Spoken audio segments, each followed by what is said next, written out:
Bonjour, je suis Pascal Dartois, je dirige l'OPCA et l'OPACIF des entreprises de travail temporaire. Donc, j'ai animé le groupe 3, qualité et formation, autour de la question de la communication, du nouvel environnement de la formation né de la réforme. Donc, au départ, on a un tout petit peu tâtonné, car la question de la communication emporte le contenu, le contenant et la cible. Et nous étions, je crois, mi-2014, juillet 2014, nous-mêmes en digestion de la réforme et de ses impacts pour nos propres structures, puisque le groupe était constitué d'entreprises, d'organismes de formation et d'OPCA. Et d'ailleurs, la diversité de ce groupe a été très appréciable et très bénéfique pour comprendre les enjeux de la communication sur ce sujet, qui est loin d'être un sujet simple, puisque là où on se place dans la chaîne de la formation professionnelle, on avait des envies de communiquer de façon très différente. Donc on a beaucoup partagé et donc tâtonné. Je crois qu'on a produit les derniers sur ce sujet.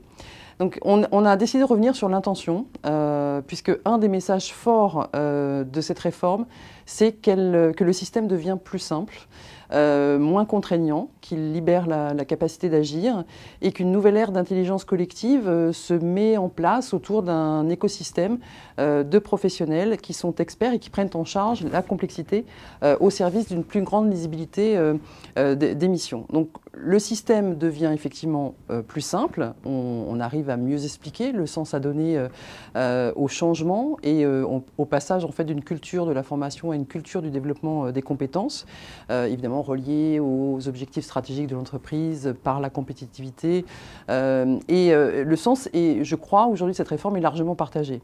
Mais si le sens est partagé et si on a compris l'intention, je crois que quand on est chef d'entreprise, responsable de formation, formateur ou conseiller d'un OPCA, on se demande comment se mettre en situation pour faire, pour réaliser, pour repenser, puis finalement pour désapprendre tout un système figé depuis évidemment 40 ans, et puis d'en construire, et comment on se positionne pour en construire un nouveau, avec certes plus de liberté, mais aussi avec des dispositifs nouveaux et finalement un tas de normes qui se créent et qui sont nouvelles.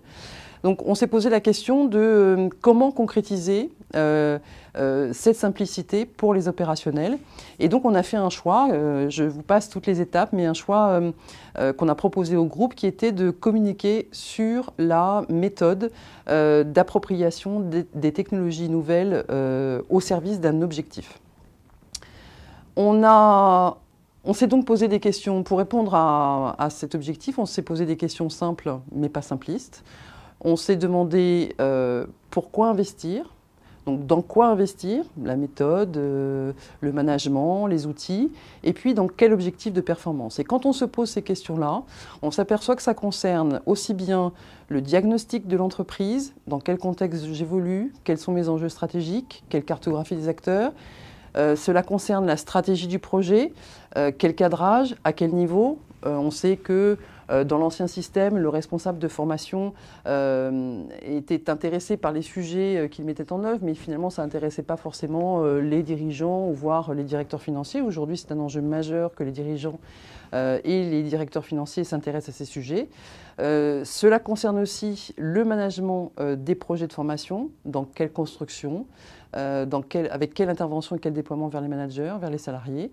Et puis ça concerne aussi la performance attendue en objectif RH, en objectif business. Et puis finalement, ça pose la question que tout le monde se pose, qui est celle de l'évaluation des dispositifs mis en place. Tout ça en amont évidemment des projets que l'on met en œuvre et pas évidemment au fur et à mesure, au fil de l'eau, ou voire même en aval.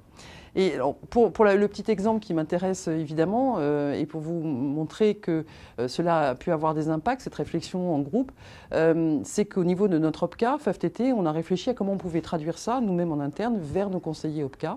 Et nous avons redéfini des axes stratégiques en disant à nos conseillers, en début d'année, nous ne finançons plus des dispositifs qui sont des outils de cadrage, de financement. On finance des projets d'entreprise, on finance des projets d'individus. Et quand on se positionne ainsi, on est automatiquement dans une mission de conseil.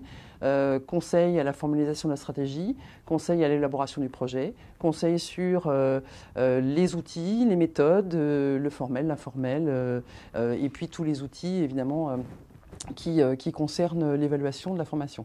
Donc l'idée c'était de sortir un petit peu de cette tendance ambiante qui était on ne fait plus de formation présentielle et on va vers les nouvelles technologies. On pense que communiquer sur l'existence des nouvelles technologies ne suffit plus aujourd'hui et qu'on doit effectivement beaucoup plus communiquer sur la méthode et être en conseil de la méthode.